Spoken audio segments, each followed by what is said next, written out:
माता की सरदार वल्लभ भाई पटेल की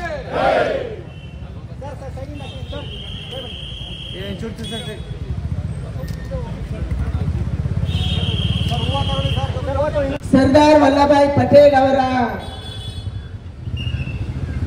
ಹೆಸರಲ್ಲಿ ಯುನಿಟಿ ಮಾರ್ಚ್ ನಡೆಸುವಂತ ಪರಿಸ್ಥಿತಿ ಈ ದೇಶಕ್ಕೆ ಯಾಕೆ ಬಂತು? ನಮ್ಮೆಲ್ಲರ ಮನಸ್ಸಲ್ಲಿ, ಜನರ ಮನಸ್ಸಲ್ಲಿ ಇವತ್ತು ಬರ್ತಾ ಇರುವಂತದ್ದು, ಯಾರು ಈ ದೇಶಕ್ಕಾಗಿ ಹೋರಾಟ ಮಾಡಿದ್ರು, ಈ ದೇಶದ ಐಕ್ಯತೆಯ ಬಗ್ಗೆ ಹೋರಾಟ ಮಾಡಿದ್ರು,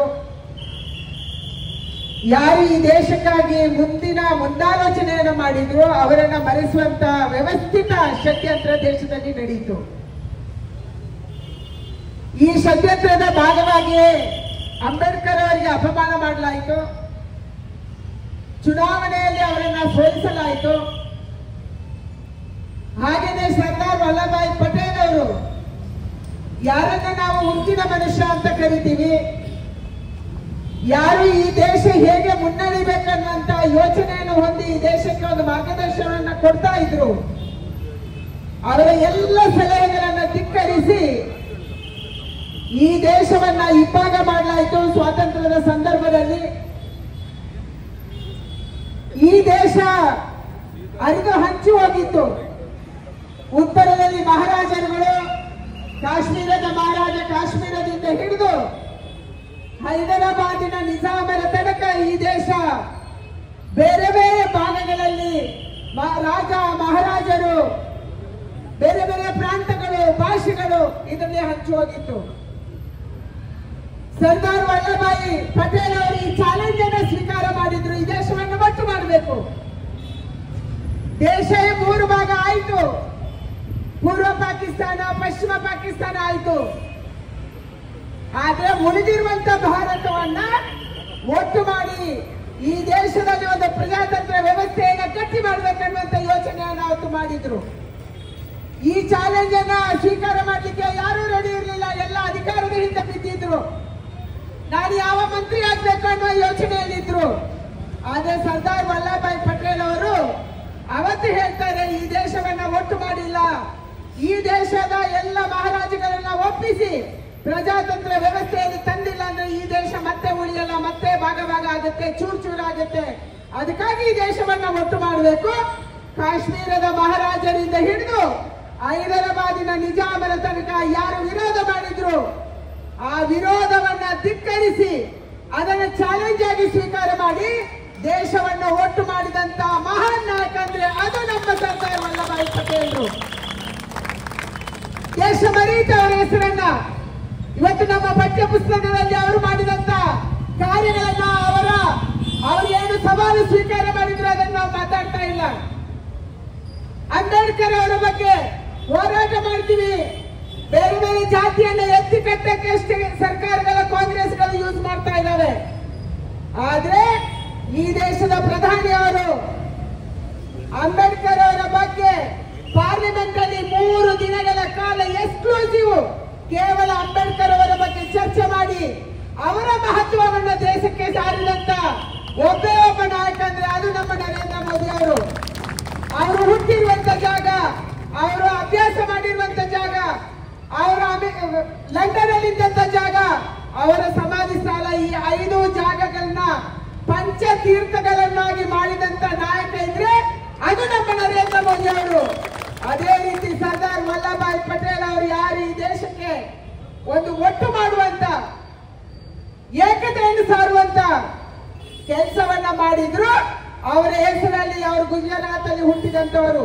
ಗುಜರಾತ್ ಅಲ್ಲಿ ಇಡೀ ದೇಶದಿಂದ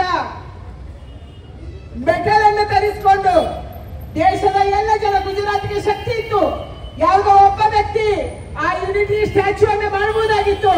ಆದ್ರೆ ಪ್ರಧಾನಿ ಅವರು ಹೇಳಿದ್ರು, ಈ ಭಾವನೆ, ಈ ಯುನಿಟಿ, ಸ್ಟ್ಯಾಚ್ಯೂ ಆಫ್ ಯುನಿಟಿಯ ಭಾವನೆ, ಆ ಭಕ್ತಿ ಇಡೀ ದೇಶದ ಯುವಕರಲ್ಲಿ ಮೂಡಬೇಕು. ಅದಕ್ಕಾಗಿ ಕಾಶ್ಮೀರದಿಂದ ಹಿಡಿದು ಕನ್ಯಾಕುಮಾರಿ ತನಕ ಇರುವಂತವರು ಎಲ್ಲರೂ ಇದಕ್ಕೆ ಯೋಗದಾನವನ್ನ ಕೊಡಬೇಕು.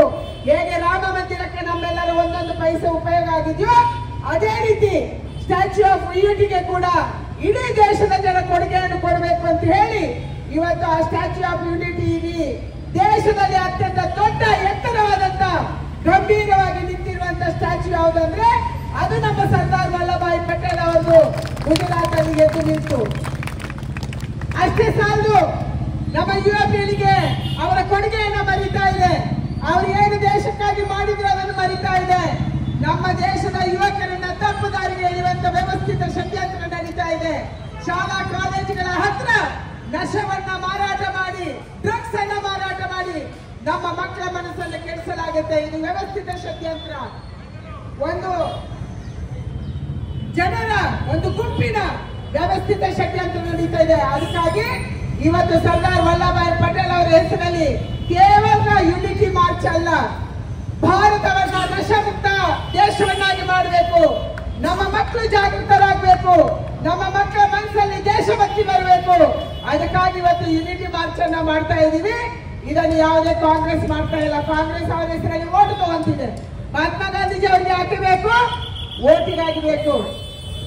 ಸರ್ದಾರ್ ವಲ್ಲಭಾಯಿ ಪಟೇಲ್ ಅವರಿಗೆ ಹಾಕಬೇಕು, ಓಟಿಗಾಗಿ ಬೇಕು. ಡಾಕ್ಟರ್ BR ಅಂಬೇಡ್ಕರ್ ಹಾಕಬೇಕು, ಓಟಿಗಾಗಿ ಬೇಕು. ಓಟ್ ಬಿಟ್ಟು ಇನ್ನೊಂದು ನಾವು ಯೋಚನೆ ಮಾಡಲ್ಲ. ಆದ್ರೆ ನಾವು ಈ ದೇಶದಲ್ಲಿ ಜನಜಾಗೃತಿಯನ್ನ, ಯುವಕರಲ್ಲಿ ಜಾಗೃತಿಯನ್ನು ಮೂಡಿಸುವಂತ ಒಂದು ರಾಷ್ಟ್ರೀಯ ಪಕ್ಷ, ರಾಷ್ಟ್ರಭಕ್ತಿಯನ್ನು ಪ್ರೇರೇಪಿಸುವಂತ ಪಕ್ಷ. ನಾವೆಲ್ಲರೂ ಒಟ್ಟಾಗಿ ಈ ಒಂದು ಯುನಿಟಿ ಮಾರ್ಚ್ ಅಲ್ಲಿ ಭಾಗವಹಿಸೋಣ. ನಮ್ಮ ದೇಶ ಏಕ ಭಾರತ್ ಶ್ರೇಷ್ಠ ಭಾರತ್, ಏಕ ಭಾರತ್ ಏಕ ಭಾರತ್ ಆತ್ಮನಿರ್ಭರ್ ಭಾರತ್ ಕೂಡ 2047ಕ್ಕೆ ಭಾರತ 100ನೇ ವರ್ಷದ ಸ್ವಾತಂತ್ರ್ಯೋತ್ಸವವನ್ನು ಆಚರಣೆ ಮಾಡುವಾಗ ಎಲ್ಲ ನಾಯಕರಿಗೆ ಗೌರವ ಸಿಗ್ಬೇಕು. ಗೌರವ ಹೇಗೆ ಸಿಗಬೇಕು? ನಾವೆಲ್ಲ ಒಟ್ಟಾಗಿ ಸಿಗ್ಬೇಕು, ನಾವೆಲ್ಲ ಒಂದಾಗಿ ಸಿಗ್ಬೇಕು. ಅದಕ್ಕಾಗಿ ನಮ್ಮ ದೇಶ ಆತ್ಮನಿರ್ಭರ ಆಗಬೇಕು. ಪ್ರಪಂಚದಲ್ಲೇ ಎಲ್ಲ ಕ್ಷೇತ್ರದಲ್ಲಿ ನಂಬರ್ 1 ಮಾಡುವಂತ ಶಕ್ತಿ ನಮ್ಮೆಲ್ಲ ಯುವಕರಲ್ಲಿದೆ. ಇವತ್ತಿನ ಯುವಕರು ಮುಂದಿನ 2047ಕ್ಕೆ ಪೀಳಿಗೆ, ಅವರು ಈ ದೇಶ ಕಟ್ಟುವಂತವರು. ಅದಕ್ಕಾಗಿ ಅವರಿಗೆ ಪ್ರೇರಣೆ ಕೊಡಕ್ಕೆ ನಾವು ಈ ಕೆಲಸವನ್ನು ಮಾಡಬೇಕಾಗಿದೆ. ಶಾಲಾ ಕಾಲೇಜುಗಳಲ್ಲಿ ಸರ್ದಾರ್ ವಲ್ಲಭಾಯಿ ಪಟೇಲ್ ಅವರ ಬಗ್ಗೆ, ನಶಮುಕ್ತ ಭಾರತದ ಬಗ್ಗೆ ನಾವು ಹೇಳಬೇಕಾಗಿದೆ.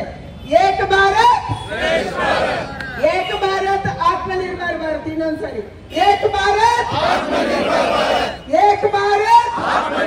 बोलो भारत माता की, बोलो भारत माता की. सरदार वल्लभभाई पटेल ಅವರಿಗೆ ಏಕ ಭಾರತ್ ಏಕ ಭಾರತ್. बोलो भारत माता की, ವಂದೇ ವಂದೇ. ಸರ್ದಾರ್ ವಲ್ಲಭಭಾಯಿ ಪಟೇಲ್ ಅವರಿಗೆ ಜೋರಾಗಿ, ಸರ್ದಾರ್ ವಲ್ಲಭಭಾಯಿ ಪಟೇಲ್ ಅವರಿಗೆ बोलो ಭಾರತ್ ಮಾತಾ ಕಿ. ಗೊತ್ತಿರೋ ಹಾಗೆ ಏನು ಈ ಒಂದು ಸರ್ದಾರ್ ವಲ್ಲಭಭಾಯಿ ಪಟೇಲ್ರು ನಮ್ಮ ಸ್ವಾತಂತ್ರ್ಯ ತರೋದ್ರಲ್ಲಿ ಬಹಳ ಒಂದು ಪ್ರಮುಖ ಪಾತ್ರವನ್ನು ವಹಿಸಿದಂತಹ ಒಂದು ವ್ಯಕ್ತಿ ಅಂತ ಹೇಳಿದ್ರೆ ತಪ್ಪಾಗಲಾರದು. ಆದರೆ ಕಾಂಗ್ರೆಸ್ಸಿನವರು ಈ ಒಂದು ಸರ್ದಾರ್ ವಲ್ಲಭಭಾಯಿ ಪಟೇಲ್ರ ಒಂದು ಕಾರ್ಯಗಳನ್ನೆಲ್ಲವನ್ನು ಕೂಡ ಮುಚ್ಚಿಡ್ತಾ ಬರ್ತಾ ಒಂದೇ ಕುಟುಂಬವನ್ನು ಪ್ರೊಜೆಕ್ಟ್ ಮಾಡ್ಕೊಂಡು ಬಂದಿದ್ರು. ಅದೇ ಇವತ್ತು ನರೇಂದ್ರ ಮೋದಿ ಅವರು ಈ ದೇಶದ ಪ್ರಧಾನಮಂತ್ರಿ ಆದ ಮೇಲೆ ಸರ್ದಾರ್ ವಲ್ಲಭಭಾಯಿ ಪಟೇಲರ ಒಂದು ಏನು ನಮ್ಮ ದೇಶಕ್ಕೆ ಕೊಡುಗೆ ಇತ್ತೋ ಅದನ್ನ ಜನರಿಗೆ ಪರಿಚಯ ಮಾಡೋ ದಿಕ್ಕಿನಲ್ಲಿ ಇವತ್ತೆಲ್ಲ ಕಡೆ ಕಾರ್ಯಕ್ರಮಗಳನ್ನು ಕೂಡ ಮಾಡಿಸ್ಕೊಂಡು ಬರ್ತಾ ಇದೆ. ಬ್ರಿಟಿಷರು ನಮ್ಮನ್ನು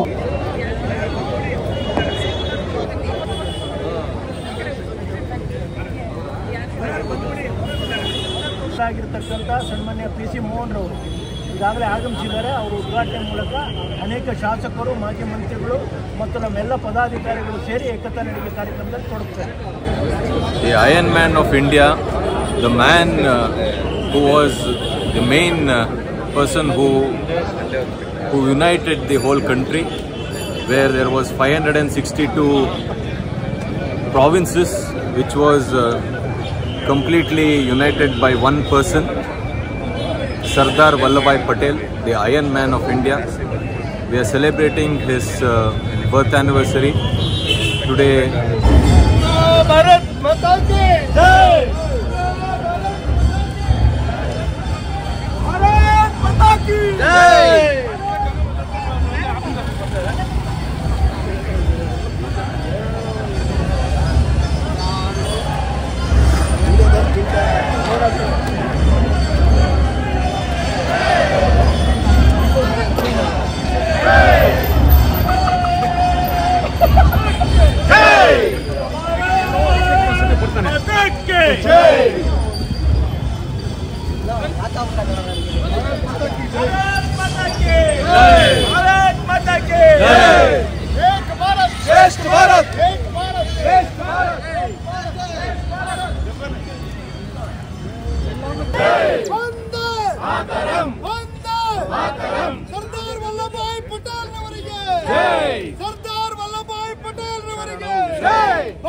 ಮಾತಾ ಕಿ ಜೈ! ಭಾರತ್